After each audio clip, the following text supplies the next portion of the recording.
In my Tower Garden course, Master Your Tower Garden, I tell my students to put 12 different LED strip lights around their garden of varying wavelength for optimal growth.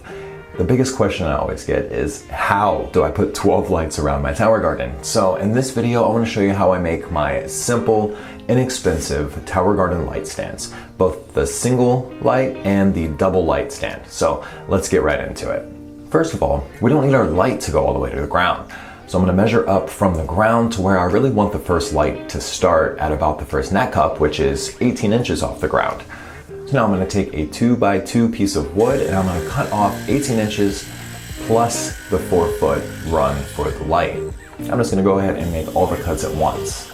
Next, we're going to take the excess from the 8-foot 2x2 and we're going to cut 8 inches off of each end.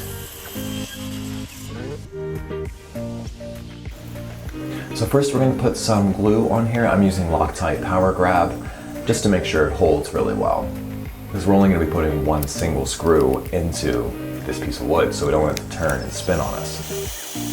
So we'll go ahead and put our screw in there and allow it to pull it tight, and then we'll do the same on the other side, just making a big Z. Okay, and then once we have our Z made, we're going to measure the top to find the center and mark that out. And then we'll pre-drill our hole and get the longer piece ready to be drilled in.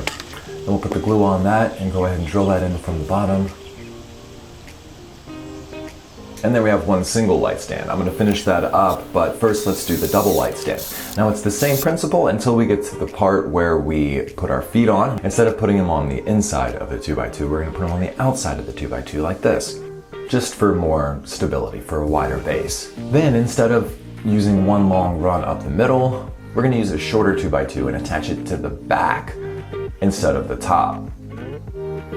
So we're then going to take a 1x4 piece of wood that we've cut to the proper length, which is the 4 feet for the light plus the 18 inches to consider for the height of the tower garden. And we're going to attach that to the 2x2 that we've attached to the base. Alright, once we have that attached, the structure's built, and I'm going to paint both of mine black for dramatic effect. You don't have to paint them, it doesn't really matter. It won't change the performance at all. I just want to have everything looking black and sleek in my garden.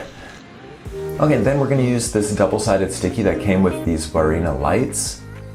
And by the way, I'm using these Barina lights on these tower gardens. I also have these Barina UVA lights that I'm going to be using in the mix. So I have a cooler light, I have a warmer light, and then I have the UVA light that I'm filling out my tower garden with. And these lights come with these double-sided sticky pads, which are great for holding it in place while you glue it, because frankly, they aren't going to hold the lights very well for very long. And when you attach your light, make sure that you consider that we're going to have a cord going from the end of one light to the end of the other. Then you want to make sure it's the opposite on both ends, because for some reason they change it up with these lights, and the way they chain isn't the same output and input. You actually have to have opposite outputs and inputs. Alright, now I'm going to place this in my garden, link up the lights. These lights are great because you're going to have the flexibility to move them right up on the garden when you need that kind of intense light, and move them back as things get bushier and fill out a lot more. Having the different wavelengths on your plant at different times is really important to optimize your tower garden. So make sure you check out all the free guides I have on tower garden lighting and tower gardens in general over at Humble Growth Hydroponics. And if you want to check out that full Master Your Tower Garden series, you can see that right here. And I can't wait to see your grows, to read your comments, and until next video, let's grow together.